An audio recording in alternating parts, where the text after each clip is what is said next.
Oh, how absolutely terrified I am right now. We're on fire. We've got a 200, and Saratov is on the second one too. An emergency final strike on the Russian Federation has been delivered. The aftermath of the rout. Colossal. The Kremlin is clutching its head. Magyar has unleashed an apocalypse. 40 slaps to Putin. Russia's rear is turning into the front line. The enemy's drone terror with our UAVs has reached a new level. The armed forces of Ukraine are striking at full force, the most powerful rout of the entire war. High-value targets have gone up in flames. You have to see this. The shock of destroying the occupiers' stronghold in Donbas is just the beginning. Maliuk gave the order. The Russians are scattering in all directions. Ukrainian deep strikes are smashing enemy forces with lightning-charged power. The spectacle is just beginning. Stay tuned and watch until the end for more on this. Hello, this is Ukraine Today. I'm Darina Hutsakalo, and here are the latest events. The Russian Federation has completely lost its rear. Ukrainian drones have turned the sky over Saratov Oblast into a sieve. Panic is spreading among Russians faster than the news.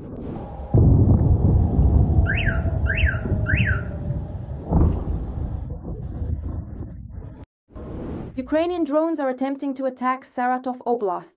Residents of Saratov and Engels report air raid sirens and the operation of air defense systems. Preliminary reports indicate that several aerial targets have already been shot down, but the truth can't be hidden. The Saratov oil refinery came under a fierce attack, and even the stretched anti-drone nets couldn't save it. The facility had a close encounter with our combat drones. We are freaking out here right now. It's a total mess. We have a fire here. Sorry for the quality. We have a fire. The whole of Saratov is burning. The second one too. I'm waiting for him to stay over for the night. Saint Samolyanskia Proletarka too. There were very loud noises. We're scared. The General Staff of the Armed Forces and the Command of Unmanned Systems confirmed that the retaliatory strike hit the complex of oil refining units LOU AVT-6.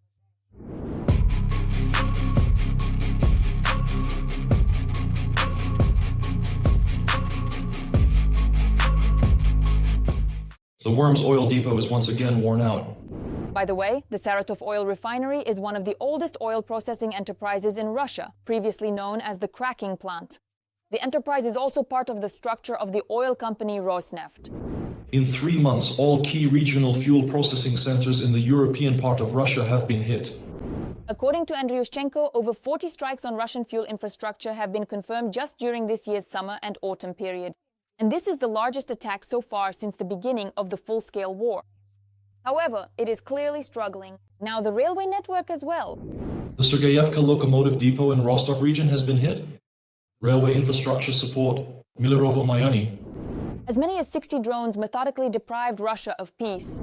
64 Ukrainian unmanned aerial vehicles were intercepted and destroyed by conventional air defense means. Ukrainian defense forces are actively eliminating enemy forces in the Luhansk region as well. A warehouse of material and technical supplies was hit in the settlement of Roskishne, as well as a moving stock of fuel and lubricants in Donetsk. The Russians also find no peace in Donetsk region. Shakhtarsk is on the line.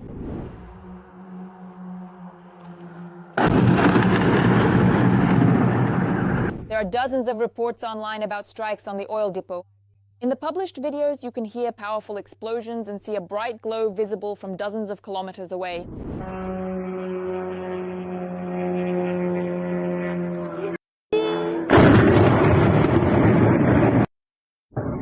It seems there is no safe place left for the Russians. Ours can reach them everywhere. The day before, the Security Service of Ukraine caused a stir in the temporarily occupied territories.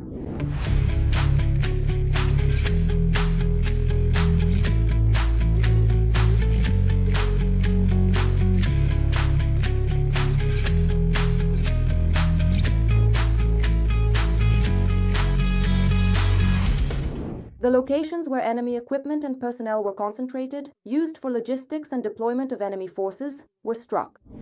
Ukraine is once again on top. The Russian stronghold has been destroyed. The enemy's secret hideouts have been blown up by Ukrainian ballistic missiles. Flamingos and Neptunes strike right at the heart of Russia, leaving Putin with shattered plans. Ryuti drones keep the skies over Russia under control, and the enemy's air defense is unable to stop this force. Palinitsia is already heading straight for Moscow. And this is just the beginning. What other surprises the armed forces of Ukraine have in store, you'll find out very soon. Ukraine has destroyed Oreshnik on Russian territory. This was announced by the head of the security service of Ukraine, Maliuk. It has not been disclosed what specific weapon was used by the Ukrainian special services. Nevertheless, the Ukrainian defense industry is expanding significantly every year. Ukraine is successfully using Neptune and Flamingo missiles together to strike Russia. President Volodymyr Zelensky told journalists about this. He noted that this is not a widespread use, but there are already the first tangible results regarding this weapon. In the future, I think the missile attacks that will be carried out with the help of Flamingo or Neptune will be accompanied by a large number of different types of unmanned systems, drones, which will perform their functions. Some will be scouting air defenses, some will be destroying air defenses, some will be creating interference, some will be providing support using electronic warfare, EW. the president also mentioned the use of the Palyanitsia drone missile, which has already struck military depots dozens of times, of the enemy. The second positive trend, according to Zelensky, is the use of the rout drone missile, which for the first time flew. After traveling a distance of 250 kilometers, it struck a sea tower, which is a tall structure built in the ocean to withstand strong waves and harsh weather conditions. Why? Because, of course, a cruise missile is something that has some kind of mechanization, wings. That is, the missile is launched either from the air or from the ground, then these wings unfold, and they create aerodynamic lift, which allows the cruise missile to fly far. Our Ukrainian rocket drones, on the other hand, have a fixed wing that is always installed together and does not require any special launches. No special casings that are inserted into these launches to ensure standardization are needed. However, the greatest achievement of the Ukrainians is considered to be the mass use of Luti kamikaze drones, which numbered up to 300 UAVs. Luti is a system from the second concept. It has nothing in common with the Shahed, neither externally nor internally. Both its control system, guidance system, and components are different. In combat during battles, conflicts, or when engaged in any form of fighting, Payload and range, naval drones have improved. Security Service of Ukraine. They can strike targets over 1,500 kilometers away. They were first used in 2022 during the attack on Russian Black Sea Fleet ships in Sevastopol Bay. And since then, these drones have been constantly evolving and improving. Methods of destruction. Our Security Service of Ukraine now has significantly more than it did before. And now it's not just the Maliuk, there are many other things as well. If there are tasks for the Maliuk, then the Maliuk is used. If there are tasks for other drones, then other drones are used. Since August of this year, the serial production of the Flamingo missile has been announced, which is capable of striking targets at a distance of 3,000 kilometers. The modernized Neptune has been successfully working against land targets for a year now. Currently at distances of up to 400 kilometers, it has been announced that soon it will be able to strike up to 1,000 kilometers.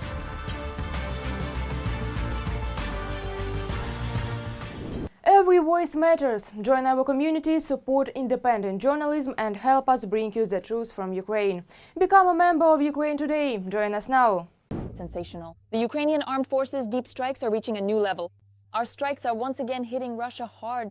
Key enemy targets have been destroyed. Drones are penetrating deep into the rear, creating chaos and nervous tension. In the Kremlin, it's hard to believe, but the catastrophic consequences have already spread across the enemy's territory. Blackouts are becoming familiar neighbors. In Moscow, they just shrug, while in Kyiv, they emphasize that this is only a part of what the armed forces of Ukraine are capable of. The heart of Russia is in the crosshairs. What else have our forces planned? Don't miss it in the report. Coming up next. Distances of hundreds and even thousands of kilometers. They are no obstacle for Ukrainian weaponry. Russian oil refineries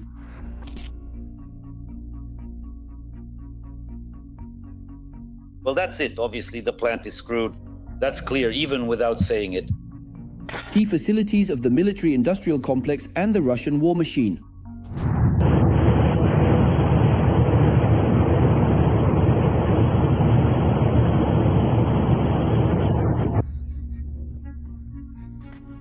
And recently, in response to attacks on Ukraine's critical infrastructure, Russian critical infrastructure has also come under the sights of the Ukrainian armed forces.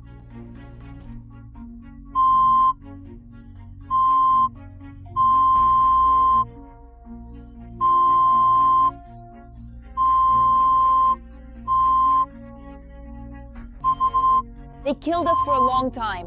When the Kremlin threatens Ukrainians with blackouts, Russians should also prepare for a cold and difficult winter. If they threaten blackouts, for example, in the capital of Ukraine, then the Kremlin should know that there will be a blackout in the capital of Russia as well. For a long time, Western allies restricted Ukraine's ability to strike deep into Russian territory. As a result, Ukraine has expanded its own long-range arsenal. According to the head of Ukrainian intelligence, Kirilo Budanov, today 99% of strikes on Russian oil refineries are carried out with Ukrainian weapons. At the time when all this began, when they said that with one hand tied, I lean toward your opinion that this is the right approach. A simplification of what was happening back then. But now we have our own production. Yes, we want more, we always want more. But it exists. And it is precisely our domestic production that has allowed us to use our forces and resources the way we ourselves see fit. The Kremlin understands only the language of force. The best argument in any negotiations with Moscow is a powerful Ukrainian army and military-industrial complex. In particular, our own production of long-range drones and missiles, with which Ukraine regularly strikes targets in Russia located 1,000 or more kilometers from the front line. In order to somehow bring this war to a stalemate, to shift it, we need to learn not only to repel enemy attacks on the front line, but also to strike at their logistics and their air force. That's why it's necessary. And I'm not even mentioning the need to strike at the enterprises of Russia's military-industrial complex and its energy system. This is Belgorod. Basically, there's no electricity anywhere in Belgorod at all. If the simplest drones are used to strike Russian oil refineries, jet-powered drones are better suited for targeting military-industrial facilities, like the Polyonitsia, Piklo and Bars models. Their technical specifications are not disclosed. Experts suggest that the range of these jet-powered drones is between 500 and 700 kilometers. The main advantage is their cost compared to their winged competitors. These are two cities that are most heavily protected by the air defense systems of the Russian Federation, such as Moscow and Leningrad, and yet they were being hit every evening. It can reach them, and I would say that I would very much like for this to happen systematically. For dessert for the occupiers, Ukraine has the long-range missiles Long Neptune and Flamingo, with ranges of 1,000 and 3,000 kilometers respectively.